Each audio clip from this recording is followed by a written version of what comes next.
I'm 25 years old and otherwise healthy, but I do have heart disease involving my valves that I developed in my late teens. I was hospitalized for a heart attack in September 2018, which is the same day I converted to Islam. I remain a Sunni Muslim to this day. However, I didn't have a near-death experience, NDE, during that particular heart attack. This experience instead took place in January 2019, just a few months after I had become Muslim. I was at home in my bedroom during the night when I began feeling heart attack symptoms creeping up on me, including left arm pain and jaw pain. Symptoms I've become very familiar with over the years. It scared me a bit, but I told myself that I'd try to sleep it off, and if the symptoms were still present in the morning, I would go to the emergency room. Heart attacks aren't usually as extreme as they're portrayed in movies. They're more often subtle and last for hours. The experience took place during this sleep, but I refuse to refer to this as a dream because it's just something you intuitively know is different. Although I don't know exactly what happened to me to have this experience, my assumption has always been that I had some kind of blood flow restriction due to the heart attack symptoms I was having. While I don't believe that my heart stopped, I do believe that something medically abnormal happened. I suddenly awoke in a dark void composed of the purest and richest color of black, which was accompanied by the most paradoxically deafening silence. There was no such thing as left or right, or in front or behind. There was no sense of direction, depth, or distance. There was only one direction, and it was all-encompassing. I didn't have a body. Instead, I existed without any form, with only my consciousness.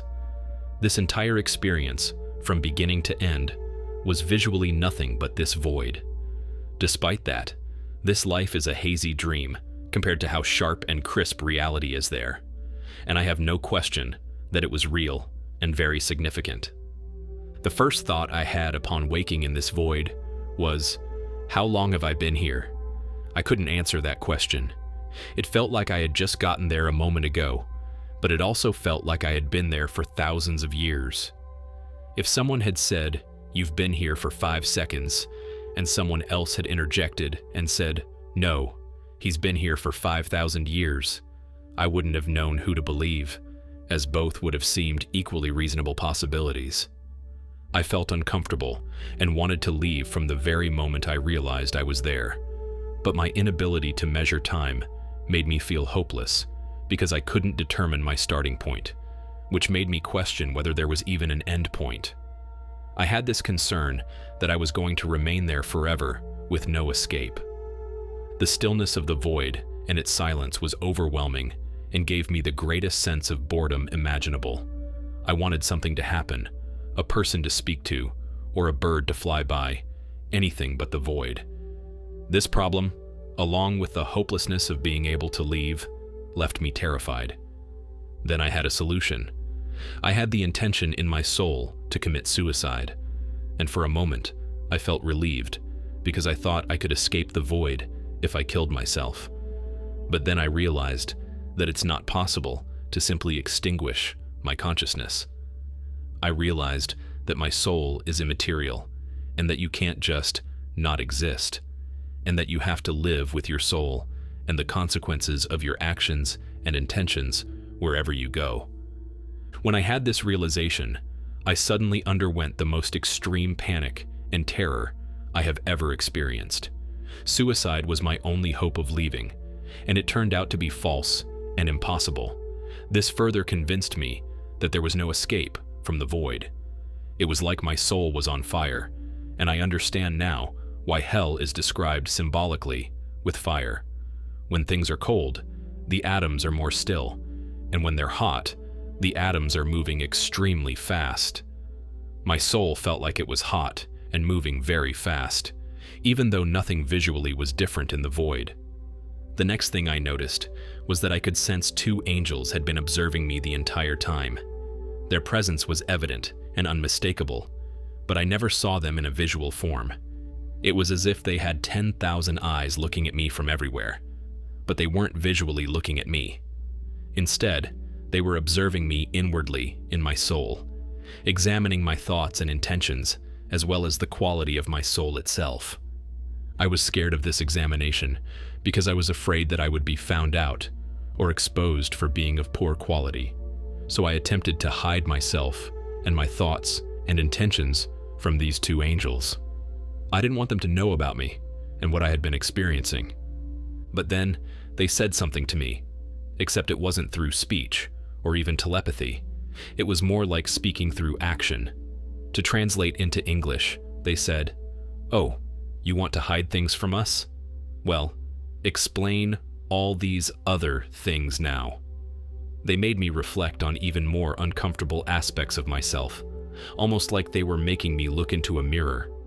After I had been experiencing so much fear and anxiety, I had this realization that all of it was because I was clinging to things I shouldn't be, and that I needed to let go of all of it, like loosening the grip of your fist around something and just letting go.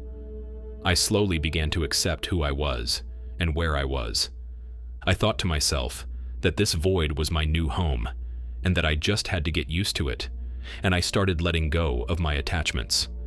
I wanted to get as light as possible. If my metaphysical weight, for example, was 500, I wanted to gradually get myself down to 400, to 300, and so on. I'm not sure, but I feel that this knowledge was subtly taught to me by the angels who were observing me. Not overt teaching, but I feel that they helped me somehow. As I was letting go, I reached a point where I was okay and wasn't feeling anxious anymore. I wasn't particularly happy, but I also wasn't terrified anymore. It was sort of balanced and neutral.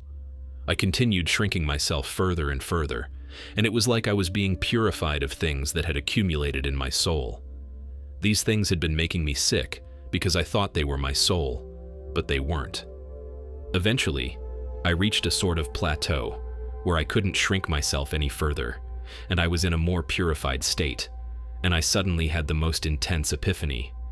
It was the epiphany, or realization, that there is no I except God, that I myself am illusory and am merely a single ray of light shining out from God out of a multiplicity, and that I don't ultimately exist at the highest level of reality. Only God does. It was essentially a realization of non-duality, that everything except God is ultimately illusory, including all souls. It was an epiphany in the sense that I felt that I had already understood this long ago, so I was remembering it again.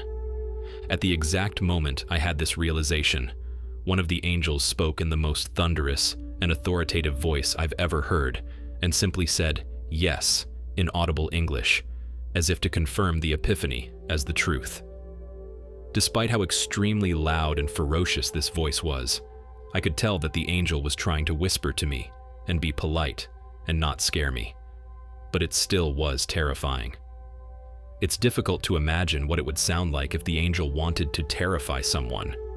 Once I had this realization or epiphany of non-duality with God, and I heard the confirmation of, yes, it was as if I dissolved instantly and went back to God, because I saw through the illusion of my soul and went back to the true reality of God. When this happened, I immediately woke up in my bed and regained consciousness. When I did so, I could still physically hear echoes of the word yes bouncing around in my bedroom, as if the word had been spoken out loud into my ear. I woke up very sweaty and no longer had the heart attack symptoms. I spent the rest of the night awake, pondering over everything that happened and trying to make sense of it. Soon after this incident, I learned about the Islamic concept of barzakh, roughly equivalent to purgatory, as well as more about what happens after death. In Islam, there are two angels named Munkar and Nakir, and their role is to test and question people in barzakh. The angels in Islam are described as being so extremely large that the distance between their shoulders is several miles long, and other angels are described as being so large that the distance between their earlobe and their shoulder would take 700 years to traverse. Munkar and Nakir are also described as having voices of thunder. I was shocked to learn these things because of all the similarities with the two angels I experienced, and so I began to suspect that I encountered Munkar and Nakir during this incident. There were two angels, entities. I was being examined and tested by them, and their voice was thunderous. Maybe the reason I didn't visually see them was because of how extremely large they are, because their descriptions give you the impression that they're so large you wouldn't even be able to see them. It's like an ant trying to look at the whole earth. All it will see will be equivalent to looking at a single atom. I learned that hellfire, or Jahannam, is also described as being black in Islam. The Prophet Muhammad is reported to have said, "Jahannam was heated for 1,000 years, and its fire turned red. It was then heated for another 1,000 years, and it became white. It was again heated for another 1,000 years, and it turned black. At present, Jahannam is pitch black and dark." Tirmidhi.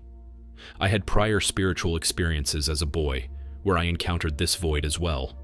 When I was 7 years old, I remember asking myself, why am I here, and where did I come from? Why does all of this stuff exist? I began to do this thought process where I imagined myself going back in time. I thought, I came from my parents, so they came from their parents, and so on. I imagined the gladiators, cavemen, and dinosaurs, all the way back until there was just space and no Earth, only the sun and the moon and the stars. Then I went back even further until there was only pure blackness. This puzzled me because I stopped at the blackness like a brick wall and thought, but what was before the blackness? It's still something. When I contemplated this, I had a sort of out-of-body experience, but it wasn't visual.